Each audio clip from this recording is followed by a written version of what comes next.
본 방송에서 제공하는 투자 정보는 투자 판단에 대한 조언입니다. 방송에서 제공하는 주식의 가치, 가격 상승 및 가격 하락에 대해서는 방송사에서 보장하지 않습니다. 헤드라인 뉴스입니다.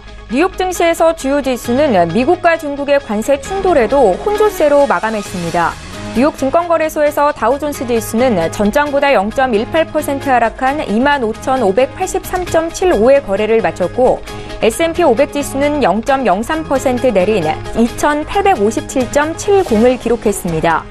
반면 기술주 중심의 나스닥 지수만 0.06% 올라 7,888.33을 기록했습니다.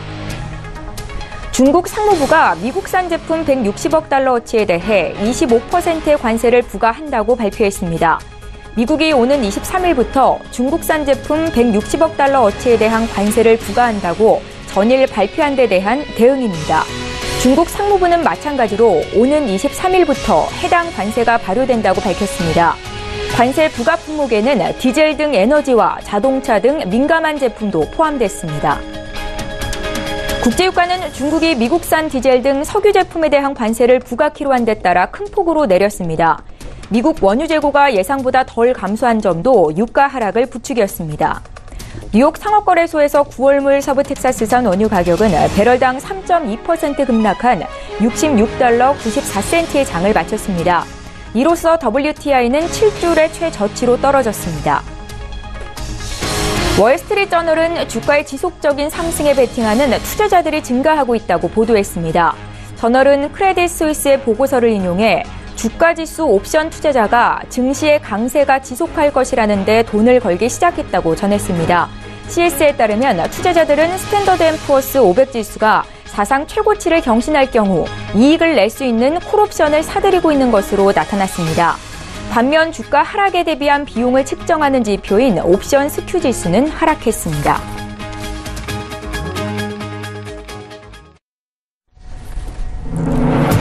시청자 여러분 안녕하십니까? 출발 증시와이드 1부 시작합니다. 최은정입니다. 어제도 국내 증시는 중국 증시 하락세에 대체적으로 전반적으로 영향을 받는 모습이 나타났습니다. 그나마 삼성그룹의 대규모 투자 소식이 전해진 이후로 코스피는 2,300선은 지지하는 모습이 나타나고요. 반면 코스닥 지수는 기관의 매도세가 확대된 이후로 하락 전환하는 모습을 보였습니다. 자, 오늘 새벽에 마감한 미국 뉴욕 증시 주요 지수는 혼조세를 나타냈는데요. 중국이 미국산 제품 160억 달러어치에 대해서 25%의 관세를 23일부터 부과한다라고 밝혔지만 이미 시장에 예고가 됐던 내용이었던 만큼 큰 충격은 없었던 것으로 전문가들은 분석합니다. 자, 오늘도 출중 일부 시간에는 증시에 영향을 미칠 주요 이슈 분석 도와드리도록 하겠습니다. 오늘 글로벌 시시각각 시간에는요. 7월에도 이 중국의 대미 흑자가 그리 감소하지 않은 것으로 나타났습니다. 미국의 대중 통상 압력의 가중 빌미가 될 것으로 분석이 되고 있는데 전문가의 의견으로 듣겠고요. 도널드 트럼프 미 대통령이 자동차에 대한 고율의 관세 부과를 예고하면서 우리나라와 지난 3월에 합의가 됐었던 이 자유무역협정 개정안이 좌초될 위기에 처했다라는 보도가 있습니다. 관련해서 내용 분석해드리도록 하겠습니다. 자, 이어지는 라이브 이슈타임 시간에는요. 삼성그룹이 어제 180조 원의 투자 계획을 발표했었죠. 삼성바이오로직스, 삼성 SDS의 주가가 급등세를 나타냈었는데 내용 살펴보고요. 또 현대차그룹의 지배구조 개편이 임박했다는 보도가 전해지면서 어제 주가 변동성도 심했습니다. 향후에 어떤 움직임이 나타날지 함께 짚겠습니다. 오늘 8월 9일 목요일이고요. 출중 일부 시간 지금 본격적으로 시작합니다.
예, 시장의 중심이 되는 이슈 점검해드리는 시간입니다. 글로벌 시시각각 시간이고요. 오늘도 헌터스 경제연구소의 김진석 소장 오셨는데 자세한 이야기 함께 듣겠습니다. 어서 오세요, 선생님. 안녕하세요. 예, 반갑습니다.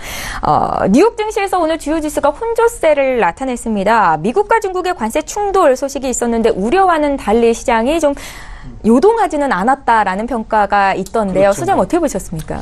자, 기본적으로 미국 증시가 최근 들어서 상당히 사상 최고가는 아니더라도 상당히 호조세의 좀 모습을 보이고 있는 것 같습니다. 앞서서도 혼조세라는 말씀을 좀 하셨지만 주가가 오른 상태에서 약간이나마 좀 변동성이 좀 커지고 있다고 보시면 좋겠고요. 네.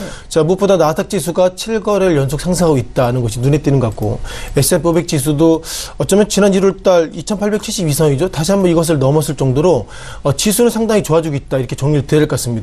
다만 혼조세라는 단어가 나왔던 이유는 뭐냐면 그동안 미국과 중국이 무역 전쟁하고 있는데 그럼에도 불구하고 미국 증시가 상승하기 때문에 조금이나마 미룰 때 이것을 혼조로 우리가 해석하는 경향이 상당히 많이 있는 것 같고요. 아신 것처럼 한국의 YGFN, FN가 이렇게 어떻게 보면 각 증권사 애널리스트들의 어떤 목표가 그것을 결과값을 이렇게 담는 미국들 회사가 있는데요. 팩트셋이라는 회사가 요즘 계속 나오고 있습니다. 예. 거기 데이터를 보면요. S&P 500 지수가 그 가운데서 구성된 그 회사 가운데서 2분기 실적들이 나오고 있는데 현재 상당히 좋게 나오고 있답니다. 따라서 무역 전쟁을 넘어서 미국 지수가 상승하는 것은 그만큼 미국 기업들이 좋아지는 것을 선제적으로 반영하고 있다. 이렇게 좀 말씀을 드려야 될 것 같습니다. 다만 여기서 한 가지 우리가 좀 정리를 좀 해야 될 것 같습니다. 예. 자, 많은 분들이 무역 전쟁에서 그동안 몇백 달러 헷갈리는데 정리를 좀 하게 되면 미국과 중국이 그동안 약 500억 불 관련돼 가지고 서로 이제 공방을 주고받았죠. 예. 트럼프 대통령이 처음에는 340억 불의 관세 부과했다가 이번에는 340억 불이니까 160억 불 부과 이제 곧 한다고 그러고요. 자, 중국도 160억 불 부과한답니다. 그러니까 현재까지를 보면 미국과 중국이 각각 500억 불씩 서로 주고받는 모습을 가지고 있는데 이때 트럼프 대통령이 또 얘기했죠. 그래? 그럼 우리 2천억 불 더 가. 이렇게 하다 보니까 기본적으로 미국과 중국이 2017년도에 수출을 얼마나 했는지 좀 제가 체크해 봤는데요. 자, 기본적으로 중국이 미국으로 수출 얼마나 했냐면 작년에 1299억 달러 있습니다. 그러니까 중국 입장에서 보면 트럼프 대통령이 아무리 관세 부과를 많이 한다라도 중국 입장에서 보면 미국으로 수출하는 사이즈가 작기 때문에 이제 중국이 미국을 향해서 고율 관세 부과할 게 없다고 말씀드려보겠고요. 앞서서 말씀드린 것처럼 미국이 중국을 향해서 500억 불 그리고 지금 2천억 불 얘기했는데 작년에 중국에서 미국이 5천억 불 이상을 수입을 해왔기 때문에 어쩌면 이번에 2천억 불 넘어서 트럼프 대통령이 또 추가로 2천억 불을 더 부과할 수 있을 정도로 예상보다 미국은 중국을 상대로 무역 관세 관련돼서 상당히 좀 컴플레인을 좀 많이 걸 수 있다고 보겠습니다. 다만 최근 들어서 글로벌 증시 관련돼서 미국 증시가 상승했던 이유는 이제 많은 분들이 얘기하시겠지만 무역 전쟁 관련돼서 시장은 둔감해졌다. 오늘 여기까지 좀 말씀드리겠습니다. 예, 잘 알겠습니다. 미중 간 무역 분쟁은 계속 지속이 되고 있습니다. 이런 가운데 중국의 7월 대미 무역 흑자가 전년 동기 대비해서 11% 이상 증가한 것으로 나타났습니다. 미국이 중국에 대한 통상 압력을 가중시키는 빌미가 될 것이다라는 시각도 있는데요. 소장님의 의견은 어떠신가요? 네, 그렇죠. 아시는 것처럼 이제 우리가 중국이 상당히 좀 난처하게 됐습니다. 왜냐하면 결국 매달 수입 수출과 실적을 좀 데이터를 갖고 있는데 얼핏 그러다 보니까 우리가 미국을 향해서 수출과 수입이 상당히 늘었어. 그러면은 이제는 중국이 오히려 장사하는 사람이 미국의 눈치를 볼 정도로 상당히 시장에서 스탠스가 좀 어려졌다는 말씀 드려보겠고요.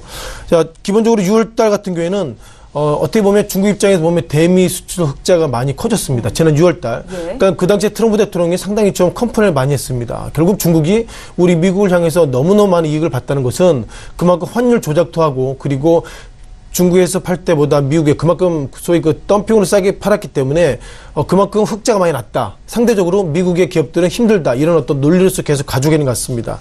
자, 그러다 보니까 이번 7월달 중국의 수입 수출 이런 부분 상당히 좀 민감하게 작용하는데요. 먼저 7월달 중국 입장에서 말씀드려보면요. 7월달 수입액이 2017년도 2분기죠. 2017년도 7월달 대비로 27.3%가 증가했고 수출은 12.2. 그러니까 수출 수입으로 났을 때 수출도 증가했지만 수입은 더 많이 증가했습니다. 이것만 보더라도 중국이 미국을 향해서 어떻게든 기계적으로 수입을 늘리려고 노력했던 모습이 일단 7월달 데이터로서 우리가 확인되는 것 같습니다. 그렇다면 이제 우리가 시장에 전망치가 있었습니다. 7월달 수출이요. 그러니까는 중국이 미국을 수출할 때 기본적으로 수출이 10% 정도 할 줄 알았더니 12%로 그만큼 중국 기업들 실적이 좋아졌던 부분이 있는데 수입을 보면 예상보다 수입이 좀 커졌습니다. 따라서 이것만 보더라도 중국이 미국의 눈치를 보고 있다. 이렇게 좀 단정적인 말씀을 좀 드려보겠고요. 예. 자, 그럼 우리가 여기서 이제 보셔야 될 것이 무역전쟁이 과연 얼마나 어떻게 시작될 것인가 그런 부분을 보실 것 같은데, 자, 먼저 차트를 통해서 좀 잠깐 좀 말씀을 좀 드려봐야 되겠습니다. 먼저 나스닥 지수부터 보셔야 되겠는데요. 나스닥 지수가 어마무시하게 상승의 모습을 가지고 있습니다. 뭐 2017년도 이후로 2017년 7월 달에 6,000선, 그리고 최근 들어서는 약 8,000선까지 단기간에 약 그 2,000포인트 이상 상승했던 것이 나스닥 지수의 모습인 것 같고요. 자, 중국 상하이 지수는 급락폭이 커졌습니다. 올 1월 달에 3,500선, 그리고 뭐 최근 들어서 지난 이틀간에 약간 좀 급등했던 모습을 보면 이것을 과연 어떻게 해석해야 할지 모르겠지만 중요한 것은 이제 저점이 됐기 때문에 저점에 대한 반동을 해석하는 게 맞다를 보겠습니다. 다만 눈에 띄는 것들은 미국 증시는 상승하고 있었지만 중국 상하이 지수는 급락의 모습을 보이고 있었고요. 한국 지수의 모습을 보시기 전에 뭐 이걸 보실 것 같습니다. 자, 그렇다면 왜 국내 증시가 최근 들어서 주가 약세를 보일까 이런 모습을 말씀드려봐야 되는데, 작년에 무역보고서가 데이터 나오고 있습니다. 2017년도 데이터인데요. 중요한 것은 IMF 그리고 WTO 데이터이기 때문에 좀 더 정확한 모습을 가지고 있고요. 다만 한국 입장에서 보면 기본적으로 그 빅4 그 가운데서 일본, 유럽, 미국, 중국의 모습이 있는데, 미국과 중국이 서로 간에 무역 전쟁이 커진다면 상대적으로 한국은 가장 이 가운데서 충격이 커지기 때문에 이런 부분을 보면 2017년도 이어서 2018년도 한국 증시가 예상보다 하락할 여지가 커지고 있다는 말씀 드려보겠고요. 네. 차트 통해서 보시면 비슷한 패턴입니다.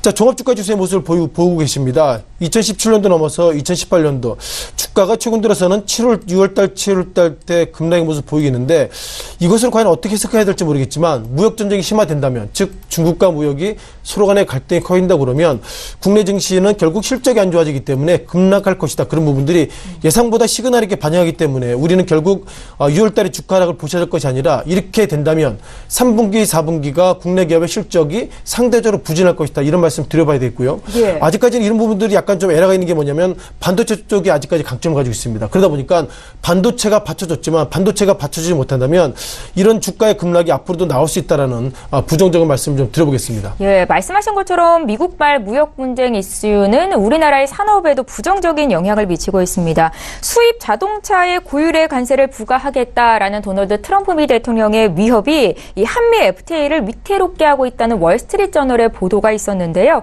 현재 상황 어떤지 좀 봐주십시오. 자, 기본적으로 우리가 결국 수출 국가이기 때문에, 예. 자, 미국이 한국을 향해서 FTA라는 개념이 저거죠. 프리 트레이드 어그리먼트 해가지고 수입과 수출할 때 서로의 관세를 좀 없애자. 다만 네. 미국의 강점을 가지고 있는 제품은 좀 이렇게 좀 무관세로 가고 그런 부분들을 맞추는 과정인데, 예상보다 이런 부분이 좀 커지고 있습니다. 왜냐하면 미국 상무부가 통상 무역 확장법 한글 원어로 보면 이렇게 나오고 있습니다. 무역 확장법 232조라고 그러는데요. 지금 트럼프 대통령이 지금 화면에도 보시고 계시지만 지난 11월 달에 이제 11월 달 중간 선거를 앞두고 예상보다 232조를 좀 건드리고 있습니다. 즉 기술을 건드릴 수 없으니까 이제는 세금, 그러니까 미국의 국가가 미국으로 들어올 때 그만큼 관세를 많이 부과해서 미국 내에서 좀 장사가 안 되게 그런 전략으로 계속 가고 있다. 이런 부분들이 최근 들어서 글로벌의 고민이 같은데요. 다만 한국은 이번에 한미 FTA 관련돼서 자동차 관세 관련돼서 상당히 좀 한국은 어떤 얘기를 하고 있냐면, 기본적으로 한국은 미국의 어떻게 보면 안보 쪽으로 상당히 친밀한 기업이다. 친밀한 국가다. 그러니까 이번에는 좀 빼달라. 이렇게 좀 읍서 전략으로 좀 가고 있다는 말씀 드려보겠고요. 예, 예. 이번에 고율 관세 관련돼서 미국이 바라보는 기본 시각은 미국의 국가 안보에 영향이 있다면 이런 단어가 있는데, 한국은 계속 그런 얘기하는 겁니다. 미국, 한국은 서로 혈맹 우방이기 때문에 이번엔 좀 빼줘야 되는 것은 아니야. 이렇게 좀 가고 있다는 것이 최근 들어서 모습인 것 같고요. 다만 기본적으로 우리가 한미 FTA 지난 3월 달에 이게 아직 결론은 아니지만 가협상의 결과는 이제 미국과 한국의 어떤 자동차 이런 부분들을 서로 프리트레이드로 가기로 했는데, 예상보다 트럼프 대통령은 계속 저걸 좀 꺼내놓다 보니까 좀 찜찜하다. 이렇게 좀 보셔야 될 것 같고요. 다만 기본적으로 이런 부분들은 아마 이렇게 해석해야 될 것 같습니다. 통상 미국 기업 관련돼서 그러면은 왜 미국이 자동차를 비롯해서 이런 것을 고율 관세를 부과를 하고 있는 걸 보면 그만큼 미국의 자동차들이 경쟁력이 없다고 보시면 좋겠습니다. 최근 들어서는 외국 영화를 보면 소위 이렇게 큰 트럭들이 많이 나오는데 연비가 많이 들기 때문에 상당히 그런 부분들이 민감하다 말씀드려보겠고요. 자, 보시는 것처럼 포대 주가부터 보셔야 될 것 같습니다.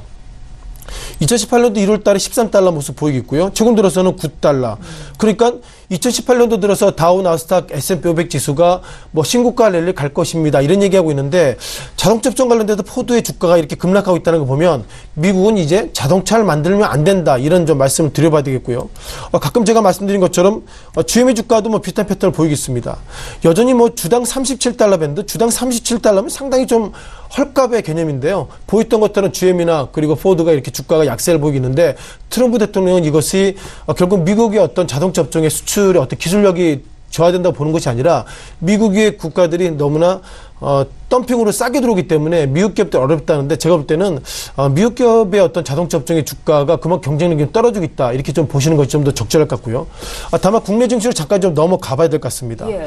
아시는 것처럼 어저께 좀 이슈가 있었죠. 뭐 현대차 관련돼서 지배구조 개편 이슈를 어저께 보도한다 이러다가 공식 입장인지 모르겠습니다만 현대차 그룹에서는 일단 해프닝이다 이런 얘기하고 있고요.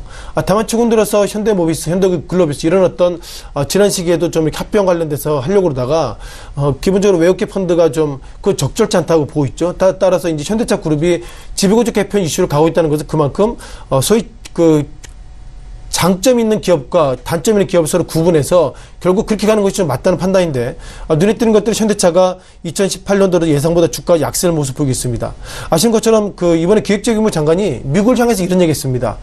한국의 현대차는 미국 기업의 미국의 어떤 자동차 업종에 전혀 영향을 미치지 못합니다. 이런 얘기하고 있고요. 왜냐하면 한국에 있는 차들은 중소형차 중심으로 미국에 수출하고 있기 때문에 미국 기업에 영향력이 없습니다. 그런 얘기를 하는 걸 보면 뒤져보면 한국 기업이 그만큼 경쟁력이 없다는 것을 말씀드려보겠고요.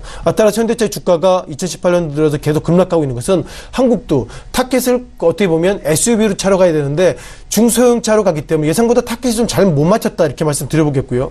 자, 그러다 보니까 기아차의 주가도 뭐 비슷한 패턴을 가지고 있습니다. 다만 현대차보다도 민감도는 떨어지지만 어쨌든 현대차, 기아차, 현대모비스, 현대글로비스 소위 현대차 그룹들이 현대차, 기아차 차를 만들면 현대모비스에서 엔진이나 이런 것도 탑재하고요. 그리고 어떻게 보면 현대글로비스를 통해서 그것을 결국 배를 통해서 이렇게 해외로 수출하는 그런 어떤 원스톱 시스템이 있는데 결국 현대차 자동차 관련돼서 수출의 동력이 떨어진다 그러면 결국 이것이 현대차 그룹의 동력이 떨어지고 이것이 결국 한국 시가총액 상위 기업 관련돼서 삼성전자는 최근 들어서 어제 180조 이렇게 투자 이런 것 때문에 좀 올랐지만 눈에 띄는 것들은 어제 그렇게 얘기했음에도 불구하고 삼성전자의 주가는 오히려 답보의 모습 보였습니다. 따라서 결국 그것을 어떻게 해석할지 모르겠지만 삼성전자를 중심으로 한 삼성그룹 그리고 현대차 그룹을 중심으로 한 이런 현대차 이런 어떤 종목들이 예상보다 최근 들어서 약세 모습 보이겠다는 거 보면 전체적인 동력은 떨어질 수도 있다. 이렇게 한미FT에 연관해서 말씀을 좀 드려봤습니다. 예,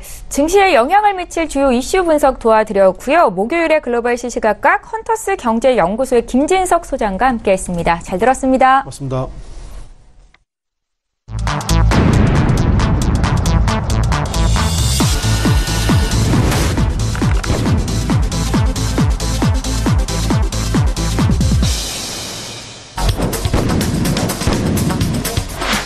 예, 이번에 국내 시장 쟁점 구체적으로 보겠습니다. 라이브 이슈타임 시간이고요. SK증권 영업부피 IB센터의 이재강 이사 화상으로 연결해보겠습니다. 이사님 안녕하세요. 네, 안녕하십니까. 예, 날씨가 그래도 이제 저녁이 되면 한풀 더위가 꺾였구나라는 생각이 좀 드는데요. 국내 장 최근의 흐름 어떻게 보고 계신지 오늘 장 흐름 좀 예측해 주실까요? 네, 오늘 제가 의상을 자켓을 한번 벗어봤습니다. 셔츠 스타일로 여러분을 뵙게 됐는데요. 자, 말씀해 주신 바와 같이 조석으로는 이제 조금 더 더위가 꺾인 것이 아니냐 이렇게 생각이 됩니다. 자, 이번 주 어제 그제 입추였었죠. 입추가 지났는데 아직도 가을의 느낌은 아직 오고 있는 것 같지는 않습니다만 그러나 다음 주가 말복이고 그 다음 주가 처서입니다. 역시 세월의 흐름을 거스를 수 없다는 것이 우리 인생살이라고 본다면 주시장도 예외가 되지 않을까 이렇게 생각이 됩니다. 제가 이 시간을 통해서 여러분들에게 주식 투자는 타이밍의 예술이다. 진입할 때와 나올 때를 아는 것이 가장 중요한 포인트다는 점을 여러 차례 강조해드렸습니다. 자, 그렇다면 이제는 때가 되어 있느냐? 자, 결론부터 말씀드리자면 이제 서서히 바람의 방향이 바뀌고 있다. 다시 말해서 이 조석으로 불어오는 바람 속에서 우리가 뛰는 듯한 무더위를 좀 잊을 수 있고 이제 가을이 오겠구나 하는 기대를 할 수 있을 것처럼 주식시장에도 이제 상승의 봄바람이 꽃향기를 물고 오고 있는 것이 아닌가. 다시 말해서 주식시장에도 춘풍의 꽃향기가 이제 느껴질 가능성이 크지 않을까. 그 이유에 대해서는 잠시 후에 다시 설명드리도록 하겠습니다. 예, 잘 알겠습니다. 구체적인 투자 의견은 잠시 뒤에 여쭙겠고요. 이번에 이슈 분석해 보겠습니다. 삼성그룹이 어제 대규모 투자 계획과 일자리 창출 계획을 발표했습니다. 단일그룹으로는 역대 최대 규모의 투자, 고용 계획이다라고 하는데요. 이같이 투자 계획을 발표할 수 있었던 그 배경에는 어떤 것들이 있는지 또 향후의 시장에는 어떤 영향이 있을지 좀 봐주십시오. 네, 이 삼성그룹 투자 계획을 놓고 이 김동연 부총리께서 결국 전격 삼성 공장을 방문을 했죠. 이것을 놓고 정치권에서 참 말들이 많은 것 같습니다. 저는 그렇게 생각합니다. 경제부통령 기업들을 챙기는 건 당연한 것이고요. 그리고 기업들은 그거에 순응하면서 자기 그룹의 발전, 그리고 그 발전이 국민 경제에도 도움이 되는 쪽으로 이제 가닥을 서서히 잡아가는 것이 아닌가 이렇게 생각이 됩니다. 자, 국내적으로 어려운 상황 속에서 국내 최대 기업 중에 하나인 삼성이 사상 최대 180조 원의 투자 계획을 발표했다는 것은 역시 긍정적으로 받아들이기에 충분한 것이 아닌가 이렇게 생각이 됩니다. 삼성그룹 사상 최대의 그 투자 발표죠. 3년간 약 180조. 어마어마한 숫자입니다. 3년간 180조를 투자하는데 중요한 것은 그 중에 대다수를 130조 이상을 국내에 투자하겠다는 거죠. 삼성그룹에서 자체적으로 4만 명의 채용을 신규 직원을 뽑겠다는 겁니다. 이렇게 된다면 정부가 추진하고 있는 고용 창출에도 엄청나게 기여하지 않을까 이렇게 생각이 되고 180조의 투자로 인해서 약 70만 명 정도의 고용 유발 효과가 나타날 것으로 이렇게 기대하고 있습니다. 이렇게 된다면 지금 그동안 어려움을 겪고 있는 국내 경기 그리고 취업에 어려움을 겪고 있는 많은 우리 젊은 친구들한테 큰 도움이 될 것으로 보이고요. 또 하나 5년간 청년 취업 준비생 1만 명에 대해서 소프트 교육을 실시한다고 합니다. 또한 삼성전자가 그동안 지속적으로 추진했습니다만 산학 협력 관계를 더욱더 공고하겠다 하는 것을 발표를 했습니다. 이와 아울러 중요한 것은 앞으로 삼성그룹이 나아가야 할 신규 먹거리 4대 역점 집중 사업을 발표를 했는데요. 그 사업을 보면은 AI, 인공지능을 포함한 AI죠. 5G, 통신, 바이오, 그리고 전장부품 이 4가지 업종과 테마로 집중 투자를 하겠다는 겁니다. 여기에 이 핵심 사업에 투자하는 규모만 25조 원을 넘어서고 있습니다. 자, 이렇게 된다면 앞으로 삼성이 투자할 이 4개 먹거리 집중 역점 사업에 투자를 집중한다면 투자자들께서도 여기에 포커스를 맞추는 특히 삼성그룹 관련주에 대한 관심을 갖고 계시는 분이라면 이쪽 분야에 집중적인 관심을 가져야 돼. 핵심 포인트가 아닐까. 그래서 올 하반기에는 이들 종목을 중심으로 해서 한번 관심을 가져보시는 것도 하나의 투자의 대안이 되지 않을까 생각이 됩니다. 자, 산학협력도 삼성그룹이 많이 했죠. 약 400억 원 정도를 했는데 이거를 1천억 원 수준으로 2배 이상 확대한다고 합니다. 엄청난 효과가 있을 것으로 보고요. 그리고 중소기업부와 공동으로 5년간 한 1,100억 원 정도 조성을 해서 중소기업 2,504 스마트 공장과 그리고 국내 판로 개척을 지원한다고 합니다. 근데 이것은 중요한 것은 그동안은 삼성 관계사라든지 협력사를 중심으로 했습니다만 이제는 정부가 주도하고 있는 중소벤처기업부에 일임을 해서 같이 삼성과 전혀 없는 기업까지 지원한다고 하니까 어떤 이 삼성의 통큰 투자에는 박수와 격려를 보낼 필요가 있지 않을까 이렇게 생각이 됩니다. 그래서 어제장에서 삼성그룹 관련주들이 어제 같은 소강국면 속에서도 강세를 보였던 가장 큰 이유가 바로 여기 있지 않나 생각이 되고요. 이것과 어우러지면서 삼성이 갤럭시 노트 9에 대한 조기 출시를 발표를 했죠. 사실 그동안 스마트폰이 정체 국면을 보임에 따라 갤럭시 노트 8에 대한 판매도 일부 예상보다는 좀 저조한 성적을 낼 것이 아니냐. 향후 스마트폰이 거의 포화 상태에 이르렀기 때문에 매출에는 영향을 크게 도움이 되지는 않을 것이다. 그래서 일부 삼성전자의 주가에 대한 부정적인 시각을 내왔던 분들도 불식시키는 그런 효과가 있지 않을까 생각이 됩니다. 그래서 이번에 대규모 투자 계획 발표가 어우러지면서 갤럭시 노트 9에 대한 조기 출시를 발표를 했죠. 이로 인해서 9월 정도에 예상되고 있는 아이폰 출시에 앞서서 삼성이 선점 효과를 노리는 그런 모습입니다. 이번에 갤럭시 9 시리즈에 대해서는 그동안 배터리 용량이 굉장히 강화됐고요. 그리고 카메라 성능이 크게 향상된 것으로 알려지고 있습니다. 여기에다가 그 갤럭시 노트의 핵심 사항 중에 하나는 그 S펜이죠. 이 S펜 기능이 대폭 확대되는 것으로 이렇게 알려지고 있습니다.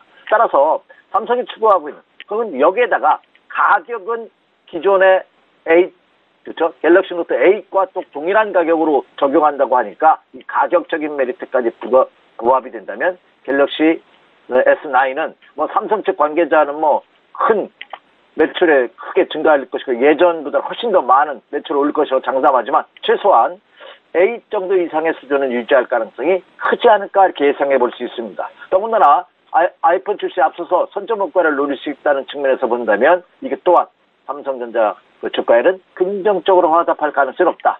전체적으로 말씀드려서 이번에 삼성그룹이 발표한 대규모 투자 계획 그리고 신규 제품 출시는 주가에는 긍정적 요인으로 미칠 가능성이 굉장히 크다. 이렇게 말씀드립니다.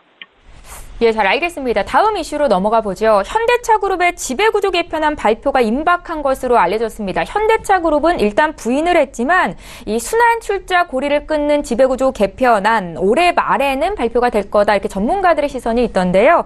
향후 행보에 대한 투자자들의 관심도가 높아지고 있습니다. 이사님 어떨까요? 네, 지금 시장에서도 또 하나 이슈가 그렇죠. 어제장에서 가장 큰 이슈가 삼성그룹 투자안이었고 또 하나는 현대그룹이 지배구조 개편안입니다. 이것을 해야 됩니다. 현 정부가 강력하게 추진하고도 있고 기업도 이제 더 이상 물러날 시간이 없거든요. 이번에 1차적으로 했다가는 결국 외국계 대주주의 반대로 인해서 실패를 했습니다. 그래서 이제는 방향을 좀 틀어서 현대 지배구조 개편안이 그죠.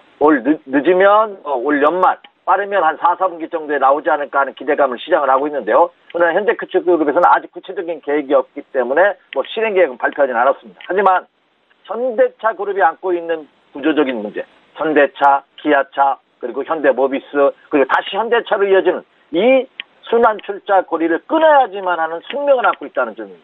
그래서 이번에 이 지배구조 개편안의 키포인트는 현대차 그룹의 정점에 현대모비스 회사를 두고 싶은데 이 현대모비스를 인적 분할해가지고 한편으로는 현대글로비스와 합병하는 건을 지난번에 제시했다가 부결받았거든요. 투자자들로부터. 자, 그렇게 되면 이제는 현대모비스가 가지고 있는 지분을 실질적인 차기 총수로 떠오르고 있는 정의선 부회장이 어떻게 확보하느냐의 문제. 그러니까 그 문제를 어떻게 해결하느냐의 문제가 가장 키포인트가 되지 않을까 생각이 됩니다. 다시 말씀드려서 기아차가 보유하고 있는 현대모비스 지분을 어떻게 정의선 부회장이 그렇죠. 합법적인 방법으로 유유적절하게 확보를 할 수 있느냐가 키포인트가 되지 않을까 생각이 됩니다. 따라서 이렇게 된다면 이 순환 출자 고리가 자연적으로 해소되는 그런 효과를 노릴 수 있기 때문에 그렇죠. 현대그룹의 지배구조 개편안은 그룹에서는 부인하고 있다 하더라도 그렇죠. 이제 올 하반기 그 뜨거운 테마로 부상될 가능성이 크지 않을까 생각이 됩니다.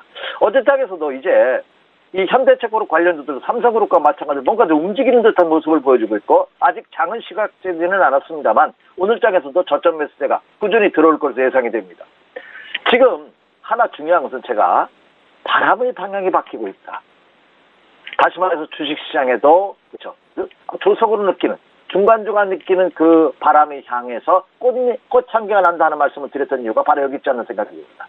그룹에서는 부인하고 있지만 이미 시장의 주가는 바닥 탈출 신호를 보이고 있다는 점입니다. 또 하나 중요한 것은 이들 제가 지금 말씀드렸던 삼성이라든지 현대차 그룹 관련주들이 엄청난 가격 조정을 이미 받고 있다는 점입니다.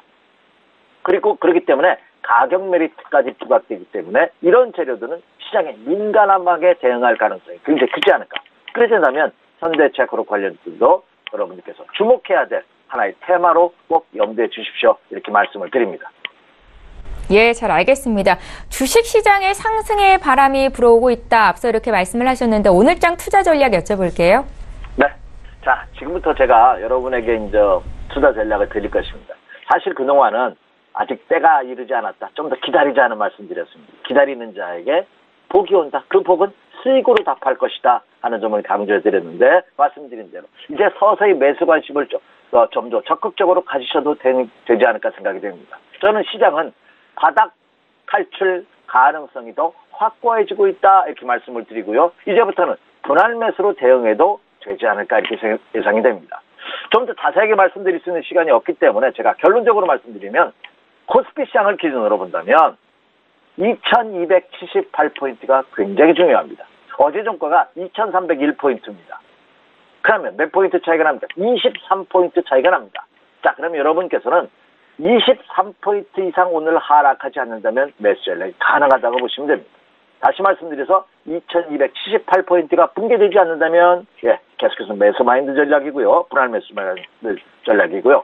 이상이 상승을 해서 2351포인트가 돌파가 된다면 오늘 2300 어제가 1포인트 때문에 상승을 하면서 50포인트 이상이 상승을 한다. 그러면 좀 더 추가 상승에 대한 확신을 가지셔도 좋다 이렇게 말씀드립니다. 자, 그럼 다시 정리할게요. 코스피 시장을 기준으로 본다면 2278포인트가 붕괴되지 않는다면 이 장은 바닥 탈출 신호로 돌아설 가능성이 높고 2351포인트가 돌파된다면 상승 전환이 확인되는 모습으로 여러분께서는 받아들이셔도 좋다 하는 점입니다. 그러면 2278포인트가 붕괴되기 전까지 분할 매수, 2351포인트가 돌파된다면 좀 더 적극적으로 매수해 나셔도 좋다 이렇게 말씀을 드립니다. 이것을 여러분이 궁금해하시는 코스닥 시장을 중심으로 한번 말씀드려보면요. 코스닥 시장은 역시 코스닥 시장도 마찬가지입니다. 분할 매수 전략이 가능한데 어제 종가가 783포인트입니다. 제가 제시드리는 것은 773포인트입니다.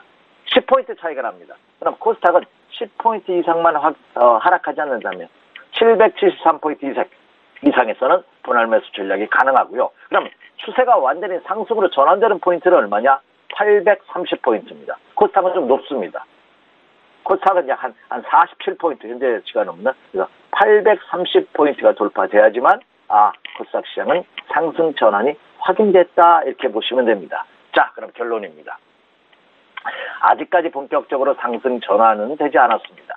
제가 말씀드린 상승 전환이 됐다는 것은 여러분이 좋아하시는 미수라든지 신용 투자가 가능하다는 얘기죠. 그냥 사놓고 기다리면 된다는 얘기고 지금은 아직 상승 전환은 확인되지 않았습니다만 그러나 조석으로 부는 바람에서 가을을 느끼듯이 국내 주시장도 이제 미국이나 선진국 시장이 상승하는데 디커플링 됐다고 하소연하고 승질을 내는 모습에서는 벗어날 가능성이 굉장히 크다. 그래서 제가 말씀드렸기 때문에 이 라인, 제가 지시해드린 두 개의 라인이 붕괴되지 않는 한은 불안 매수로 접근해 주십시오. 이렇게 말씀드립니다. 자, 그렇다면 또 중요한 게 여러분 질문사항이 있을 겁니다. 자, 그럼 분할 매수라는데 어떤 종목을 해야 되느냐? 코스닥 시장이 통틀어 막 1,200개가 되는 이 많은 종목 중에서 어떤 종목을 선정하면 좋겠느냐? 이것이 여러분 관심거리고 궁금한 사항일 겁니다. 지금부터 제시해 드리도록 하겠습니다.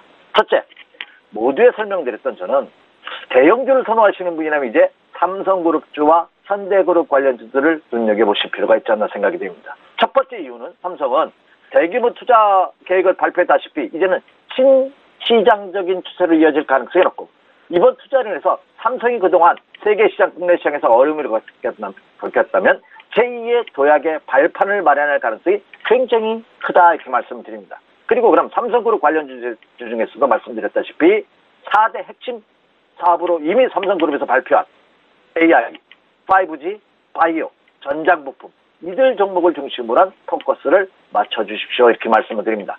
삼성그룹뿐만 아니라 삼성그룹과 관계사라든지 납품 관계를 갖고 있는 연관된 회사들도 같이 보셔도 좋을 것으로 보입니다. 자, 다음에 현대차그룹입니다. 역시 마찬가지입니다.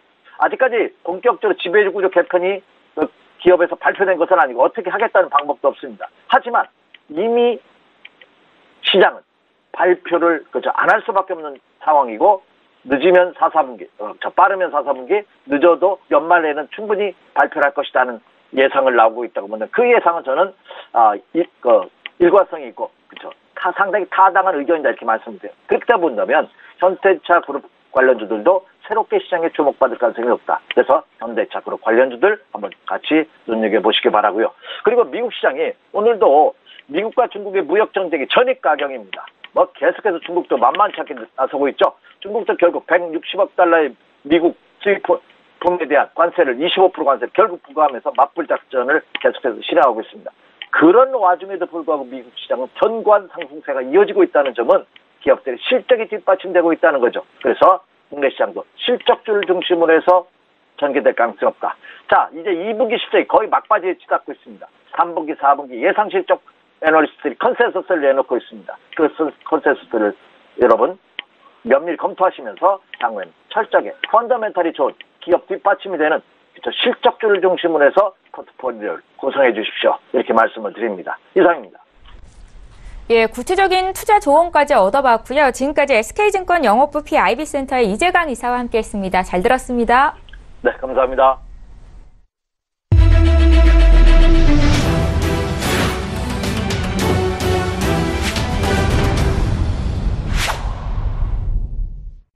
예, 투자는 절제다 시간입니다. 국내외 선물 시장 투자 전략자 드리는 시간이고요. 절제 마스터 오늘도 화상으로 연결할게요. 안녕하세요. 네, 안녕하십니까. 절제마스터 김민준입니다. 예, 반갑습니다. 오늘도 해외 선물 시장 투자 전략부터 좀 여쭤볼게요. 네, 미국의 3대 지수 먼저 좀 살펴보겠습니다. 3대 지수 중에 S&P, 스탠다드 퓨어 지수와 다우존 지수는 내리고 나스닥 지수는 소폭 상승하는 혼조세 흐름이 있었습니다. 중국에 관해서 지금 먼저 언급을 좀 드리자면 미국의 지금 막관세를 대응한 모습 25% 상당의 160억 달러 상당의 막관세를 놓겠다. 이런 우려가 좀 반영된 것 같고요. 하지만 시장 투자자들은 좀 무역 전쟁의 우려에 대해서 좀 침착한 모습이지 않나 이렇게 좀 생각하고 있습니다. 생각보다 낙폭이 지금 과대하진 않았다고 판단하고 있고요. 내성이 좀 생기지 않았나 학습효과 내지는 이렇게 판단하고 있습니다. 여전히 시장 투자자들은 과연 미국의 기업 실적이 얼마나 호조세를 이어갈 것인가 여기에 초점이 맞춰져 있는 것으로 보입니다. 하지만 어제 그 무역관세 우려가 지금 부과되면서 에너지주와 소비재주 하락을 견인하는 모습을 좀 보였고요.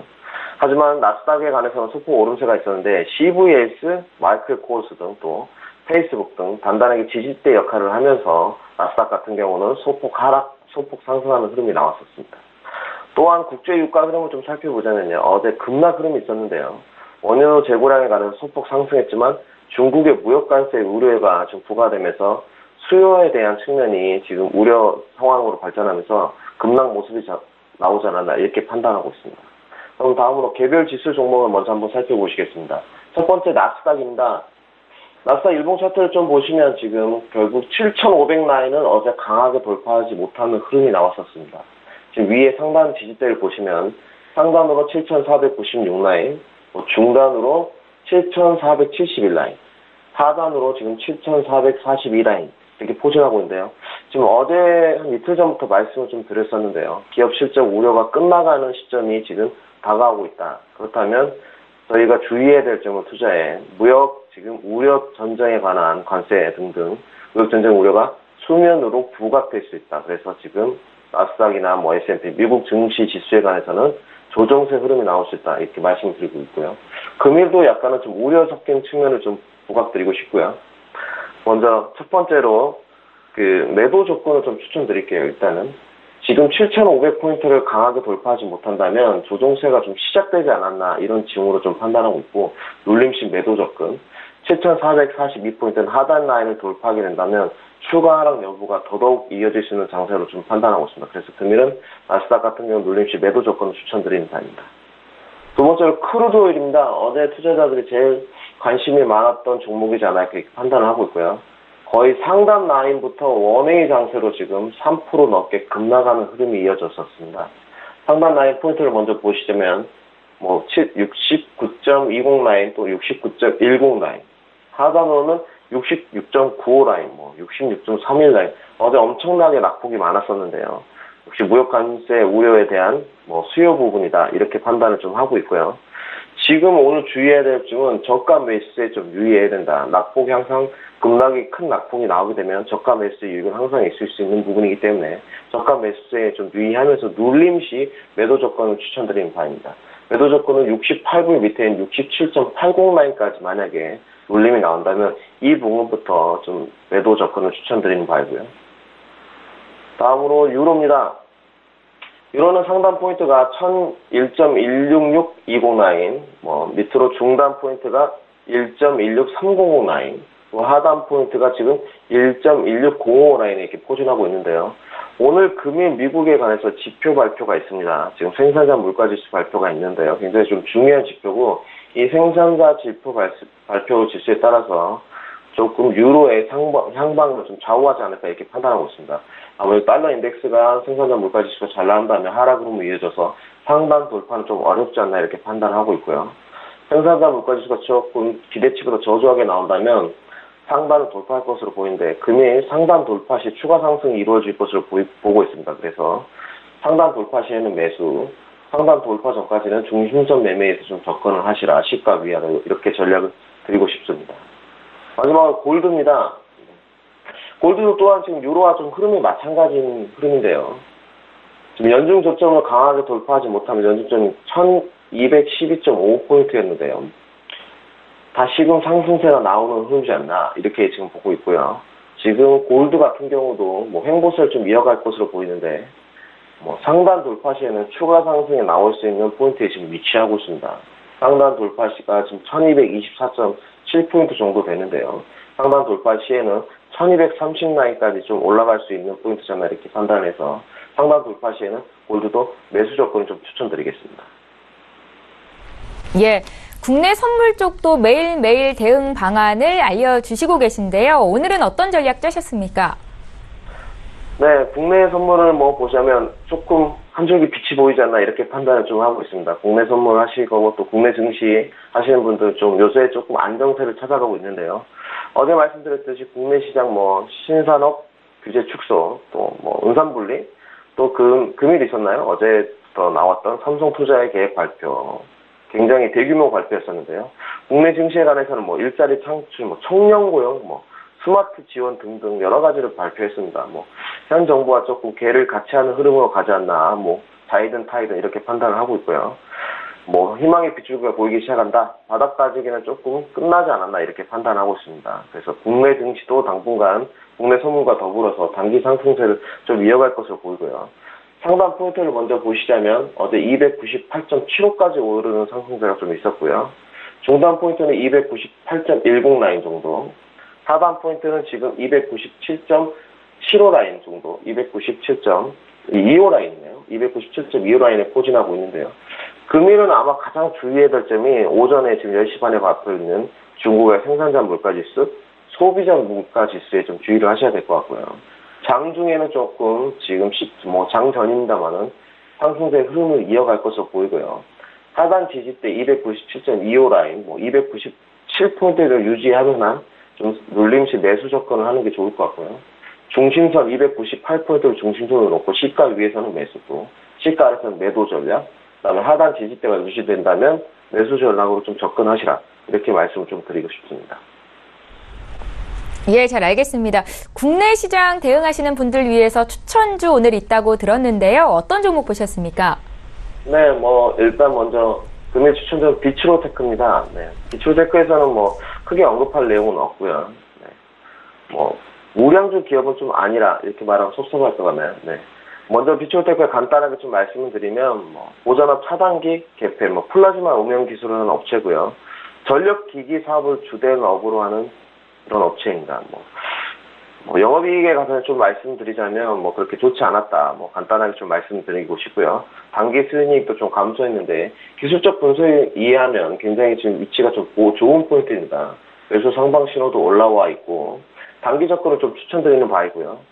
금일 장전입니다만은 시가에 관해서는 8,150원에 지금 좀 접근을 하셔서 뭐 목표가는 1차적으로 8,500원, 그 다음에 반절 청산하시고 나면 9,500원까지 좀 이어지는 흐름을 보시고요. 손절가는 7,500원을 드리도록 하겠습니다. 그리고 며칠 전인가 7월 말인 것 같은데 카카오와 FS를 좀 추천드렸는데요. 카카오도 지금 목표가 10만 8천원 유지 의견을 드리고 FS도 여전히 6,800원까지는 유지 흐름, 또 장중에 넘어가게 되면 6,800원이 7,500원까지는 보유하는 흐름을 추천드리겠습니다. 예, 오늘 비츠로테크에 대한 투자 의견까지 들어봤고요. 국내외 선물시장 투자 전략자 드렸습니다. 절제 마스터와 함께했습니다. 고맙습니다. 네, 감사합니다. 예, 출발 증시와이드 1부 여기서 마칩니다. 잠시 뒤 2부 시간은 전문가와 함께하는 종목 라이브 쇼 시간이 있는데요. 오늘은 원종윤 팀장, 손여로 팀장 이렇게 두 분과 함께 진행하도록 하겠습니다. 잠시 뒤 2부 시간으로 오겠습니다. 고맙습니다.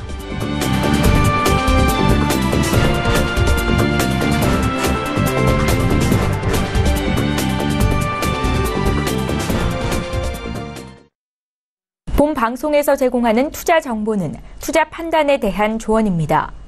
방송에서 제공하는 주식의 가치, 가격 상승 및 가격 하락에 대해서는 방송사에서 보장하지 않습니다.